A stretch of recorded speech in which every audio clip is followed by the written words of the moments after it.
Alors, bonjour, bienvenue sur la chaîne. Alors aujourd'hui je vous parle de la Lune. Alors c'est parce qu'il y a plein de vidéos sur YouTube sur la Lune. Est-ce qu'on a été sur la Lune? Est-ce que c'est du faux, du vrai? Moi, je vais vous raconter ce que je pense moi du sujet de manière pragmatique et simple, où tout le monde aurait pu le voir finalement. Tout le monde aurait pu voir la supercherie depuis très longtemps. C'est extrêmement simple comme raisonnement, mais beaucoup ne l'ont pas vu. Parce que c'est l'émotion qui a pris sur la rationalité. Donc ça, c'est un défaut qu'ont beaucoup d'humains. C'est-à-dire on joue sur l'émotionnel pour manipuler les gens et leur faire croire ce qu'on veut. On met une grande émotion et on arrive à faire croire à peu près tout ce qu'on veut. Voilà. Donc ça, c'est le manque de pragmatisme. Et puis c'est cette difficulté intellectuelle qu'ont les humains à avoir à faire un choix entre l'émotion ou la rationalité qui est plus froide, peut-être moins agréable, plus mathématique. Donc, en gros, ce qu'on a vu, les images qu'on a vues à l'époque où ils ont dit qu'ils avaient été sur la Lune, la course entre la Russie, la compétition qu'il y avait entre la Russie et les États-Unis pour être le premier homme à aller sur la Lune, mais il y avait un gros problème. Et moi, je l'ai vu tout de suite. C'est que comment est-ce qu'ils ont atterri sur Terre? Les images qu'ils ont diffusées sur Terre, c'est que en fait, ils ont atterri sur Terre avec un espèce de module comme ça, avec cette forme qui fait ça et puis qui fait comme ça là, dans lequel ils sont ratatinés et ils atterrissent pas avec la fusée de départ. Ils atterrissent avec un module et puis la fusée, c'est un déchet dans l'espace en fait, avec ses réacteurs et ces réservoirs à carburant qui ont été largués. Et ce qui m'a gêné, moi, c'est la manière dont ils ont atterri sur Terre. Mais j'ai dit, mais s'ils atterrissent sur Terre avec un parachute, avec ce petit module qui doit en plus résister à la chaleur quand il pénètre dans l'atmosphère, eh ben, ça veut dire qu'ils ne peuvent pas atterrir sur la Lune. Tout simplement. La manière dont ils ont atterri sur Terre prouvait qu'ils ne pouvaient pas atterrir sur la Lune. Parce que c'était un non-retour. Parce qu'une fois parachuté, et en plus sur la Lune, il y a très peu d'air, donc c'est encore plus compliqué d'atterrir sur la Lune que sur Terre, puisqu'il n'y a pas d'air. Donc le parachute est très inefficace. Bon, il y a moins de gravité, donc on est attiré moins vite vers le sol. Mais il y a moins d'air, donc on est moins freiné, donc c'est hyper dangereux. Il y avait... Le problème, c'est que s'ils avaient été sur la Lune, c'était leur mort garantie, quoi. S'ils avaient atterri sur la Lune, ils n'auraient pas pu repartir. Puisque la manière dont ils ont atterri sur Terre montrait qu'ils ne savaient pas atterrir sur une planète, puis repartir aussitôt. Donc ça, c'était la première anomalie que j'ai vue. Je me suis dit dans ma tête, mais comment ils ont fait pour atterrir sur la Lune, puisque sur Terre, quand ils atterrissent, c'est un non-retour. Il y avait un problème. Et alors, ils montrent des images, pour convaincre les gens, ils montrent des images d'un module lunaire, mais vous voyez aucune image du module lunaire qui atterrit, ni qui redécolle. En même temps, il n'y avait personne pour filmer, ils étaient dedans. Mais ce module, c'est SpaceX aujourd'hui. Le seul engin sur Terre qui existe pour atterrir et redémarrer, c'est SpaceX. C'est le seul qui sait faire ça. Et c'est tout nouveau. À l'époque, ça n'existait pas. À l'époque, on ne savait pas faire atterrir un engin, puis le faire redémarrer. Il n'y a que SpaceX qui sait atterrir en vertical, et encore, il faut refaire le plein. Mais admettons qu'il ait encore du carburant pour redémarrer. Voilà, et en plus, SpaceX, il montre qu'il sait atterrir en vertical, et vous avez vu, il a rajouté un bras manipulateur, parce qu'apparemment, c'était nécessaire. Donc SpaceX sait le faire, mais pas tant que ça finalement. Et parce que s'il met pas son bras pour attraper la fusée quand elle atterrit, peut-être qu'une fois sur deux, elle tombe sur le côté et puis elle explose. Donc il a été obligé de construire une tour pour qu'il y ait un bras manipulateur qui attrape la fusée, qui arrive comme ça tout doucement pour atterrir. Donc il y a un atterrisseur. Donc aujourd'hui, on n'a pas la technologie pour aller sur la Lune. C'est ça que ça veut dire. Tant qu'on verra pas un engin, tant qu'on verra pas une fusée, ou je sais pas, une navette ou n'importe quoi, qui sera capable de décoller et d'atterrir, et d'aller dans l'espace et de revenir et d'atterrir, eh bien, tout ce qu'on pourra nous dire que nous avons été une deuxième fois sur la Lune, ça tiendra pas debout. Toujours pas. Il faut qu'on le voit visuellement, un engin qui se pose sans équipement d'atterrissage spéciaux, sans piste d'atterrissage, sans rien. Il atterrit, se pose sur un rocher, à peu près plat, et puis après il repart. Bon bah voilà, si tant que cet exercice-là il n'est pas fait, tout ce qu'on peut vous raconter, aller sur la Lune, sur Mars, sur Dindon City, dans l'espace, voilà, on vous prend pour des dindons. Voilà, il suffit juste d'observer un peu de manière mathématique. Parce que pour vous faire gober le truc, on vous mettra des milliers de spectateurs qui applaudissent, et des gens heureux, etc. Pour vous faire croire au narratif. Mais le fait est que les mathématiques, le pragmatisme, si vous enlevez l'émotionnel, vous faites le raisonnement sur l'émotionnel et vous vous dites, mais il y a un truc qui va pas là, il y a un truc qui manque. Parce que ce module lunaire, il était ridiculement petit. Pour s'arracher de la gravité de la Lune, même si la Lune a une gravité 6 fois moins élevée de ce qu'ils nous disent, hein, il va quand même falloir pousser fort pour arriver à s'extraire. Et puis il y a un deuxième problème sur la Lune, qu'il n'y a pas sur Terre. C'est que sur la Lune, il y a de la poussière, mais il y a beaucoup de poussière. Il n'y a pas de vent, trop petit, pas assez d'atmosphère. Et puis vous avez tous les astéroïdes qui viennent se taper dedans, puis qui arrivent à 30 000, 60 000 km/h ou 200 000 km/h, et puis ils s'explosent sur la Lune. Ça fait un cratère, ça fait de la poussière. La roche est réduite en poussière. Et vous avez une couche de poussière sur la Lune. Et il n'y a aucun réacteur terrestre qui supporte d'atterrir dans un environnement de poussière intense. Les réacteurs vont tomber en panne.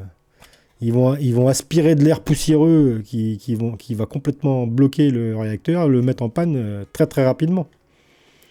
Les réacteurs, les avions ne volent pas par tempête de sable. C'est par hasard. C'est pas à cause de la force du vent. C'est à cause du sable, la poussière de sable. Et oui, si vous suivez un peu l'aéronautique en Iran pendant la guerre, vous vous rendez compte que les avions ils volent pas quand il fait trop chaud. Sinon les systèmes de refroidissement, ils crament tout. Et ils volent pas non plus quand il y a tempête de sable. Donc il y a des problèmes techniques pas résolus. Et pourtant, on vous explique dans les médias qu'on va aller une deuxième fois sur la Lune. Et après, vous avez des gens qui vont pousser plus dans le détail. Mais vous voyez, sans technologie, sans logiciel d'analyse, sans analyser des photos, juste avec les informations qu'on m'a données, ça va pas. Voilà. Alors après, vous avez des youtubeurs spécialisés en vidéo qui vont analyser les images, qui vont voir qu'il manque des ombres ou qu'il y a des preuves que les images diffusées sont... Mais est-ce que moi je me rappelle des images qui ont été diffusées il y a plus de 20 ans et par rapport à ce qu'il me présente aujourd'hui, il peut me raconter toutes les histoires qu'il veut, le youtubeur avec ses copies d'images, je peux pas comparer à ce qu'il y a dans ma mémoire d'il y a 20-30 ans. Donc si ça se trouve, il me fait un narratif avec des nouvelles images qui ressemblent et qui font croire. Mais souvenez-vous, ce fameux module lunaire qui atterrit et puis avec les parachutes, on vous le met même dans le cinéma, on vous le met partout. Ça, tout le monde le sait, ça. Voilà. Alors, il y en a quand même qui se demandent est-ce que la Terre est plate ou est-ce que la Terre est ronde. C'est sûr que tant qu'ils n'auront pas fait le tour, ils croiront qu'elle est plate. Le meilleur moyen, c'est de prendre un bateau et puis de faire le tour. Voilà. Parce que ça évite d'être ridiculisé, quoi. Voilà. Et moi, je dis qu'on peut le voir à l'œil nu, que la Terre est ronde. Vous allez à la plage, vous attendez un jour où le temps est extrêmement clair. Vraiment pas de nuages, rien, une visibilité extrêmement loin, pas de brume, rien, même léger. Vous voyez hyper loin, hyper net. Et vous regardez l'horizon. Et vous voyez que la mer, moi j'arrive à voir à l'œil nu une légère courbure. Voilà. Alors est-ce que c'est un effet optique ou est-ce que c'est vraiment la forme qu'on voit à l'œil nu? Parce qu'à l'œil nu, on voit à plusieurs centaines de kilomètres. Donc je pense que quand on peut voir visuellement à plusieurs centaines de kilomètres de large, la courbure peut être visible. Sur un millier de kilomètres, sur 1000 kilomètres, qui fait à peu près la traversée de toute la France, je pense qu'on peut, sur l'eau, arriver à voir la courbure. C'est mon opinion personnelle. C'est pas très pragmatique, je reconnais, parce qu'il faudrait que je fasse des tracés, que je mesure, est-ce que visuellement c'est faisable, est-ce que c'est crédible, ou est-ce que c'est un effet optique du soleil qui fait loupe avec l'atmosphère. C'est une possibilité. Mais moi, de par le fait qu'il y a des gens qui ont fait le tour du monde, de par le fait qu'il y a des compétitions de bateaux, de par plein de choses, dire que la Terre est plate, moi on m'a rapporté que des histoires plutôt crédibles sur ce sujet. Donc celui qui se demande est-ce que la Terre est plate, est-ce qu'il est bon en mathématiques, cet homme-là qui pose la question, est-ce que la Terre est plate, est-ce qu'il avait des facilités en mathématiques à l'école? Voilà, c'est la question que j'aurais à lui poser pour qu'il se remette en cause, quoi. Parce que manifestement, l'analyse de la vérité, ça passe par deux choses. Le ressenti, les capacités psychiques et l'intelligence mathématique, le pragmatisme, la qualité de la mémoire. Voilà. Et c'est un mélange de tout ça qui permet de voir la vérité ou de voir l'avenir. En fait, quand moi je prédis l'avenir d'un événement ou de quelque chose, c'est basé à au moins 50% de données mathématiques crédibles et une part un peu mystérieuse que j'explique pas. Mais j'ai besoin des deux. J'ai besoin de la partie pragmatique mathématique. Par exemple, je vois quelqu'un qui va tomber. Je dis à tout le monde, vous allez voir, regardez ce pilote-là, il va tomber. Il n'est pas encore parti. Hein. Il va franchir l'obstacle. Je lui dis, regardez, il va tomber. Il me dit, comment tu le sais? Je dis, regarde, tu vas voir, il va tomber. Il part et il se crêpe, mais tout le monde éclate de rire. Oh, il l'avait deviné. Mais parce que ma mémoire visuelle est très pointue. Je remarque des attitudes que les autres ne remarquent pas.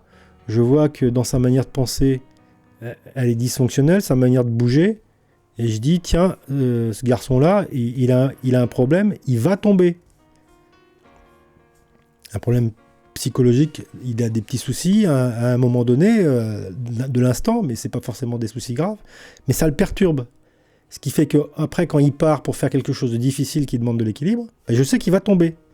Parce qu'il n'est pas assez à ce qu'il fait, il n'est pas assez à... Il n'est pas dedans, quoi. Et donc, je le prévois. Alors, l'instinct va me permettre de sentir qu'il y a une anomalie, c'est comme une onde perturbée. Donc ça, c'est la partie psychique, on va dire. Et puis après, je vais regarder en détail, et puis je vais voir que ça tout se recroise. Et je vais dire, il va tomber. Et il tombe. Et personne n'est capable de faire cette analyse. Mais en fait, ça repose sur à la fois un sens de l'observation, de la mémoire, de l'analyse, et une partie psychique où il y a d'abord le ressenti, où quelque chose attire mon attention. Vous voyez ? Et après, il y a le cerveau qui résonne, et qui génère le résultat. Mais parfois, je suis capable de prédire qu'un pilote va tomber et se blesser gravement plusieurs mois avant. Je vais vous donner un exemple, parce que moi, je suis pilote de BMX, c'est un peu l'obsession de ne pas tomber, parce que ça fait à 50 à l'heure quand vous prenez des gamelles contre des murs de bosse, ça vous calme sérieusement. En fait, c'est un pilote qui a un très très haut niveau, il est pas champion olympique, il est champion du monde en BMX, il n'a pas réussi à avoir le titre olympique. Mais je crois qu'il l'a eu une fois, je crois. Si, il l'a eu une fois, je crois. Je sais plus. Donc c'est Joris Daudet. Et en fait, je regarde ses courses de compétition internationale. Et l'autre jour, je le voyais à Bordeaux. Je dis, tiens, il passe la double. Je vois des petits détails d'imperfection dans son saut. À Daudet, ça saute de manière fluide, c'est toujours irréprochable, c'est toujours au quart de millimètre, il pose sa roue, c'est une précision phénoménale, il a le cerveau qui turbine très vite, il a les yeux rapides et il a une précision comme on voit chez aucun pilote, et il a une fluidité comme ça qui est phénoménale, qui est impressionnante, et là je vois dans son saut une petite imperfection. Et puis je vois, il roule bien, il est bien placé, je crois, il fait la course, il fait 2, c'est pas mal. Mais je vois, et puis le virage, je trouve que ça manque d'énergie. Qu'est-ce qu'il a bouffé? Il y a quelque chose qui va pas, il a mal digéré, enfin, il y a un truc qui va pas. Et puis je me rends compte que c'est quelque chose de... d'assez pesant, c'est très intégré à lui. C'est pas comme juste une faute comme ça, et puis après il passe le virage, et puis hop, il corrige, et puis après ça va bien. Non, non, je sentais que c'était quelque chose qui. Il se sentait pas parfaitement dans son assiette, quoi. Et je dis, mais ça va tomber, ça va faire une chute grave dans pas longtemps, ça. Peut-être pas assez de courses, mais ça va venir. Il y a comme une fatigue qui sera accumulée et puis qui fait manquer de rigueur, quoi. Ou ça peut être des choses comme ça, hein. Ça peut être un virus qui, même si vous n'êtes pas malade, des fois vous avez un virus qui vous casse les pieds, une bactérie qui vous rend moins rigoureux, un peu moins énergétique, un peu moins au top, quoi. Et en BMX, si vous n'êtes pas au top, c'est un problème. Et, et ben pas manqué, il a fait, je crois, chute grave. Après, il a fait une autre course, et c'était la troisième d'après, il a pris une énorme chute comme il en prend jamais. Et là, c'était hôpital, blessure grave, etc. Voilà. C'est prédire, c'est à la fois analyser, avoir le sens de l'observation, une grosse mémoire visuelle, un grand sens de l'analyse, et du ressenti, et avoir cette lucidité. Un bon médium, il n'est pas que psychique, il doit être les deux à la fois. Parce que l'un ne suffit pas, en fait. Voilà. Alors il y a des gens qui sont très médiums et ils n'arrivent pas à expliquer, parce qu'ils ne se comprennent pas eux-mêmes, en fait. C'est un peu ça le souci. Et puis c'est générateur d'erreurs, en fait. Voilà. Alors que quand toute la mathématique du cerveau fonctionne à merveille, on va dire, quand tout ça s'harmonise bien, les prédictions sont justes. Et le plus dur, c'est de dater. C'est d'arriver à ressentir la date de l'événement qui va se produire. On constate une anomalie, on sait qu'il va se passer quelque chose, mais le plus dur, c'est de dater. Ça, c'est ça le plus dur. On sait que des choses qu'on a observées aujourd'hui vont avoir une conséquence dans le futur. On sait que quelque chose va se produire, mais on n'arrive pas à mettre une date précise. Parfois, oui. Par exemple, là, j'ai eu un cas où je ne me suis pas écouté. Des fois, l'orgueil il y a aussi chez l'humain un truc qui s'appelle l'orgueil, c'est-à-dire l'orgueil, c'est quelque chose que tout le monde a. C'est un défaut, c'est un défaut vraiment mental, vraiment. C'est un truc, si on peut l'enlever, c'est vraiment un avantage. Mais quand vous avez beaucoup réussi de choses, eh bien, s'installe l'orgueil. Vous êtes fier de réussir quelque chose et ça vous donne une espèce d'assurance qui est un vrai ennemi. Parce que à partir du moment où vous commencez à avoir de l'assurance, vous commencez à manquer de vigilance.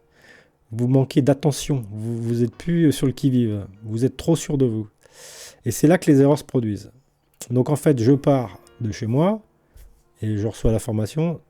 Alors j'avais mal au dos, j'étais pas en super forme, j'étais blessé au niveau du dos. Et je devais aller bricoler. Et en partant, je reçois l'information dans la tête, je vais avoir un accident. Et puis je dis je retourne chez moi, j'attends que la prédiction passe ou j'y vais. Et je décide, de manière trop orgueilleuse, d'y aller en disant je vais faire très attention. Mais un accident par définition, c'est quelque chose qui se produit même quand on fait très attention. Parce qu'il y a quelque chose qu'on n'a pas vu qui fait que quelque chose qui n'est pas visible, quelque chose qui est très inattendu, très inhabituel, va se produire. Donc j'ai été trop sûr de moi. Et donc je vais pour bricoler, et je veux pour manipuler la scie circulaire, mais c'est une scie circulaire sur... oui, c'est celles qui sont sur un gros support, avec, vous la portez pas à la main, c'est pas une portative, c'est une posée. Et elle est mal placée, il faut que je la déplace. Donc je veux la soulever, mais comme j'ai mal au dos, je tire pas avec dynamisme, force. Et donc ce que je fais, c'est que je m'appuie pour reprendre l'élan. Et quand je m'appuie, ça déclenche la scie circulaire. Et mon poids appuie sur le mécanisme et ouvre le capot de sécurité et déclenche la scie. Et comme je suis pas dans la position normale de travail pour la baisser, la machine, je suis par derrière, je suis surpris. Mes deux doigts, ils dépassent et ils viennent toucher la lame qui tourne. Et là, c'est film d'horreur. Au moment où j'ai failli vomir sur le moment. Et ça m'arrache un morceau de doigt Alors, vous voyez, il n'y a rien. Enfin, ça a bien guéri. Hein. Et on voit légèrement une trace. Je ne sais pas si le zoom fonctionne. Non, l'autofocus ne fonctionne pas. Mais je ne sais pas si on arrive à le voir. Bon, malheureusement, j'ai pas réglé l'autofocus. Ça fait des petites, comme des petites nervures d'une feuille qui sont très blanches. La peau n'est plus rosée. C'est une cicatrice très propre, mais c'est quand même une cicatrice. Et là, ça pissait le sang, c'était dégueulasse. Et en plus, j'étais dans la poussière dessus, etc. Et en plus, je pouvais pas me guérir sur place, il fallait que je remonte, etc. Et ça pissait le sang partout, c'était dégueulasse. Mais je l'avais prédit, j'avais prédit un accident. Et tout comme j'avais prédit un jour, c'est pour vous dire, il y a une partie qui... J'avais acheté cette maison que je restaure. Et je dirais tout ce qui était placo, machin, parce que c'était vieux, ça n'avait pas été changé, ça puait. Derrière, il y avait de la merde qui s'était accumulée, donc il fallait tout virer, quoi. Fallait tout mettre les murs à nu. Et il y avait un plafond. Et je comprenais pas comment il était fixé, le plafond. Mais je dis, il doit y avoir des poutres au-dessus, et puis c'est vissé dedans, enfin, voilà, quoi. Et, mais avant d'aller monter le plafond, je me dis, mais je vais avoir un accident, le plafond va me tomber sur la tête. Bon, j'ai une prédiction, je mets le casque. De toute façon, il faut que je l'enlève, ce plafond. Donc je mets le casque. Je mets le casque de BMX pour enlever ce plafond. J'ai une prédiction. Et j'enlève les montants qui sont contre les murs. Parce que c'est comme les montants de plaque que vous avez pour le placo. Mais sauf que là, ils sont en bois. Donc, et là, c'était pas du placo, c'était des contreplaqués qui étaient... Il me semble que c'était des contreplaqués qui étaient vissés dessus. Donc j'avais enlevé le contreplaqué, puis il restait les montants qui étaient vissés dans les murs. Et espèce de... Ça devait faire 60 par 30 à peu près. Et ça montait jusqu'au plafond. Bon je les enlève. Mais vous imaginez pas. Le plafond, il était posé sur les montants. Il y avait un plafond de 300 ou 500 kg en contreplaqué, avec derrière des billes de... Comment ça s'appelle ça ? C'est de la bille de verre, de la vermiculite, on appelle ça, ouais. C'était rempli de ça de vermiculite, ce qui fait qu'il y avait une vraie masse au-dessus de la tête, importante. Et quand j'en ai enlevé plusieurs, des montants, il tenait toujours, le plafond. Il n'y en avait plus qu'un qui tenait, il n'y avait plus qu'un montant, mais le plafond, il tenait toujours. Il devait être coincé entre les murs, je sais pas. Et quand j'ai enlevé le dernier montant, le plafond, il m'est tombé sur la tête. Et j'étais averti, j'étais prêt sur les réflexes, parce que je savais que j'allais me prendre ce plafond sur la tête, mais je savais pas pourquoi et je comprenais pas pourquoi. J'étais sur les réflexes pour quitter la pièce et sortir de la pièce, mais c'est tombé tellement vite. Je me suis pris les pieds dans la pioche. Il y avait une pioche qui était posée là. En voulant fuir, je me suis pris les pieds dans les poches. Je me suis explosé le tibia contre la pioche. Ah là là, terrible. Et en fait, et donc je suis tombé dans ma fuite, comme je me suis pris les pieds dans la pioche, et que je me suis éclaté le tibia avec la pioche qui est tombée dans ma chute, où la pioche s'est plantée dans mon tibia, dans ma chute. Et ben en fait, le plafond, il m'a même pas touché la tête finalement, le casque ne m'a servi à rien du tout. C'est que je me suis éclaté tout seul avec la pioche et je m'attendais pas à me prendre les pieds dans la pioche en fait, parce qu'il y a un peu de bordel dans la pièce, forcément. Et c'est fou parce que l'accident s'est quand même produit, quoi. Et donc malgré que je prédisais quelque chose, le fait de manquer d'éléments de détail mathématiques pragmatiques, ayant pas bien compris la situation, parce que c'est aberrant de fixer un plafond de cette manière-là. Faut être complètement dingue de fixer ça comme ça. C'est pas comme ça que ça se fixe un plafond. On met des poutres et les poutres sont fixées soit à la charpente, soit encastrées dans les murs. Mais jamais on fixe un plafond en haut de montant posé en vertical, vissé dans le mur. Il y a que des zinzins pour faire pareil. Pour faire un truc pareil parce qu'ils pensent pas au démontage. Et au démontage, ça se passe forcément mal. Et donc voilà l'histoire. Donc prédire, c'est pas seulement avoir des capacités psychiques extraordinaires, c'est aussi avoir un cerveau et un pragmatisme et un sens de l'observation important. Et donc si vous voulez être capable de prédire ou de voir l'avenir, commencez par avoir une nourriture saine, manger bio, vous intéresser à tous les aliments qui stimulent le cerveau, prendre le soleil, etc. Et même si vous n'êtes pas premier de la classe à l'école, vous pouvez être un psychique très efficace en étant un moyen à l'école. Parce que l'école, ça vous fait chier, et puis parce que c'est pas la manière dont c'est enseigné, ça manque de pragmatisme, vous sentez pas trop l'utilité dans ce que vous enseigne, donc vous n'êtes pas motivé, donc vous n'êtes pas forcément... Vous pouvez être très très intelligent et être très moyen à l'école à cause de ce problème-là, du manque d'utilité. Moi, j'étais moyen à l'école parce que d'abord, je préférais faire du BMX que étudier, comme je voyais certains, où leur vie était pourrie enfin, ils avaient une vie, mais ils étaient déprimés. Ils étaient déprimés et très bons élèves. Mais ils se faisaient chier dans la vie, c'est incroyable. C'était pas drôle. Et toute leur vie, d'ailleurs, ils ressemblent à ce qu'ils ont vécu à l'école, parce qu'ils ont ce raisonnement-là où ils privilégient le travail à l'amusement ou au loisir. Et de fait, ça les rend assez dépressifs, quoi, forcément, puisqu'ils ne s'intéressent pas au plus intéressant dans la vie. Donc moi j'étais un élève moyen, et puis parce que dès que je sortais de l'école, je bossais le minimum pour avoir la moyenne. Et puis surtout, je voyais pas trop l'utilité de ce qu'on m'enseignait, parce qu'il n'y avait pas d'exercice pratique concret qui me faisait penser à de la prise de valeur derrière. J'ai commencé à devenir très très bon dans certaines matières à l'école que quand je voyais une application directe d'une utilité de création de richesse derrière. Donc par exemple la conception de produits industriels, quand vous faites du dessin industriel, vous comprenez l'immense utilité qu'il y a derrière. Donc je deviens tout d'un coup motivé. Je suis le seul de la promotion à lire entièrement le bouquin technique sur le dessin industriel.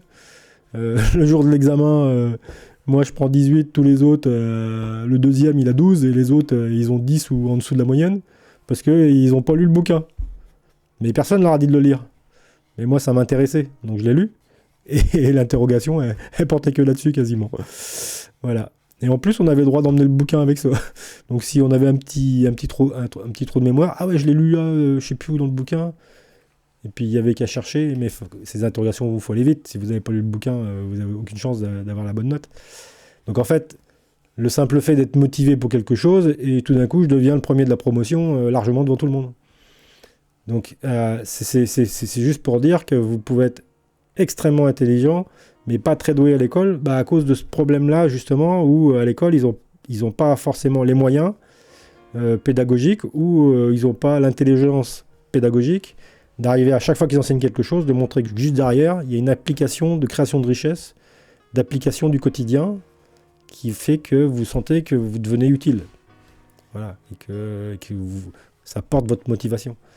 Non, parce qu'il y a pas mal de matières où on ne comprend pas pourquoi on fait des triples intégrales, pourquoi on fait des calculs en croisés scalaires, pourquoi on doit faire des calculs de moyenne exponentielle.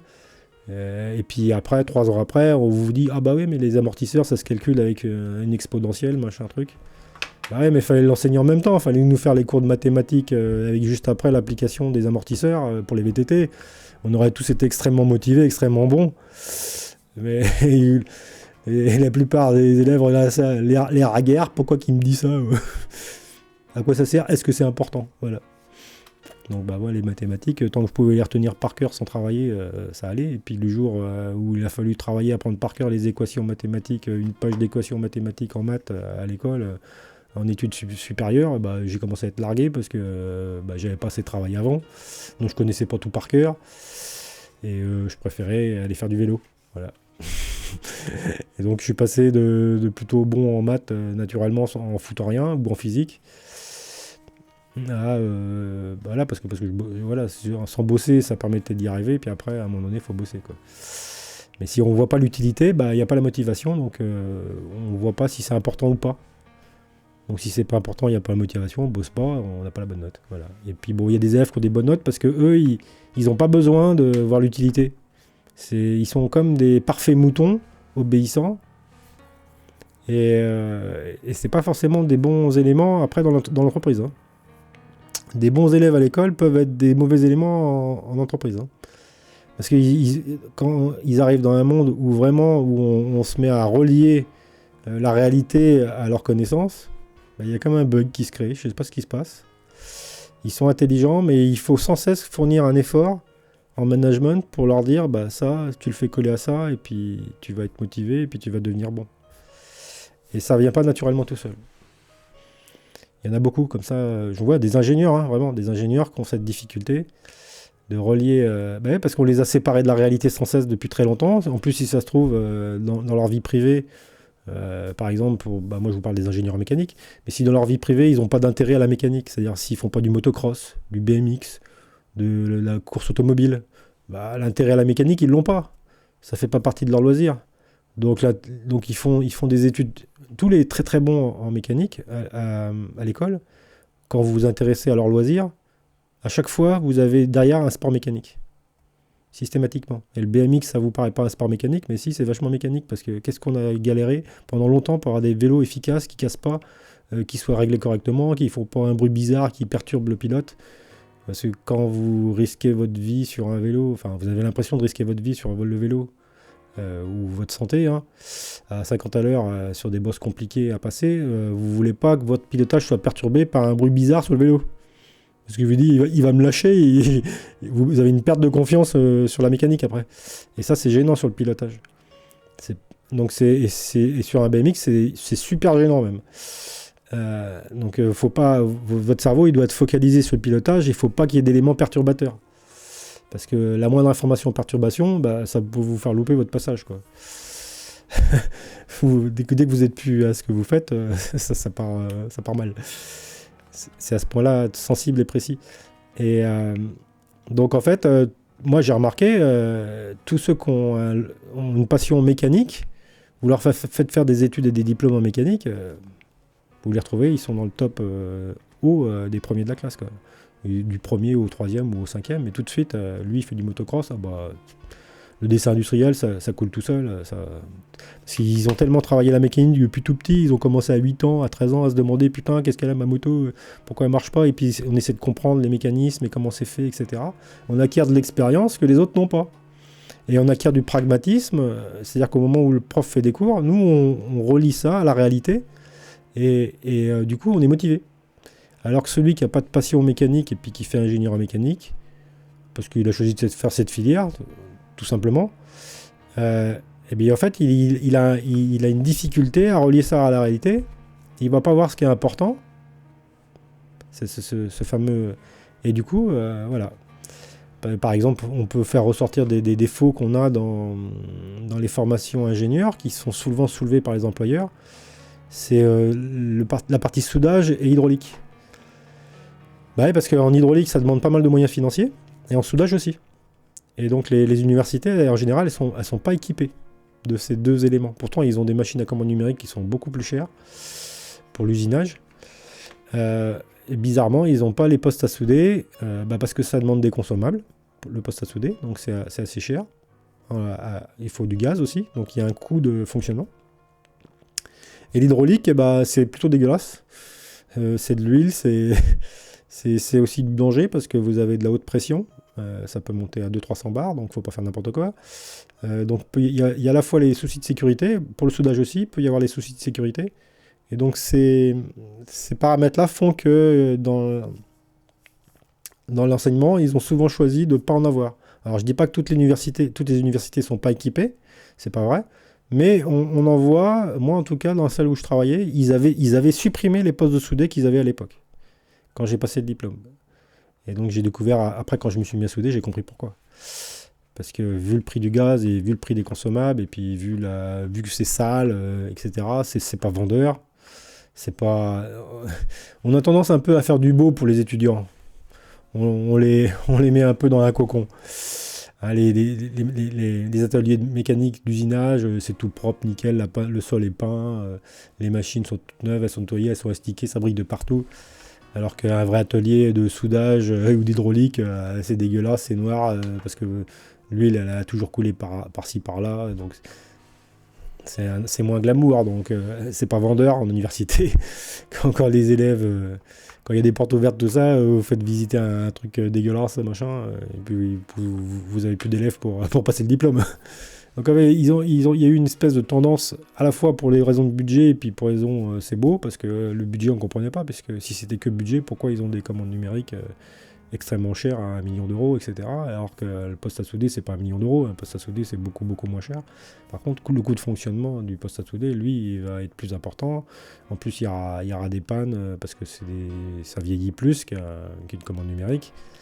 Donc vous devez le faire réparer, etc. Et en coût de fonctionnement, c'est vrai que ça revient à assez cher au final. Pas, mais si vous faites... voilà, en gros. Bon. Moi je pense que c'est surtout pour une histoire de c'est sale, c'est pas vendeur. Je pense que c'est surtout ça qui a joué dans les décisions. Et puis s'il fallait faire des économies, bah on a fait des économies sur ce qui était pas très beau, sale et pas très vendeur. Voilà, comme ça les gens vont à l'école. Et après derrière... vous n'avez pas des cours sur les choix des raccords, tous les types de filetage, les prises de tête à trouver les bons raccords en plomberie, machin. Ça sera plus dans l'expérience professionnelle après, plus tard, et le travail personnel. Mais voilà. Donc en fait, vous vous rendez compte que les diplômes, ils sont pas aussi bien que ça. Le monde, il y a un écart entre l'école et la réalité. Il y a un vrai décalage. Moi je trouve que c'est un peu dommage qu'il y ait ce décalage, et puis surtout ils vous disent des promesses qui sont fausses, ils mentent sur la réalité des perspectives d'emploi, ils mentent sur la réalité des salaires, parce que c'est des questions qu'on pose quand on choisit le diplôme, ils mentent tous. On ne vous dit pas tout, et en plus on vous ment. Voilà. Allez, c'était la journée du jour, allez, au revoir.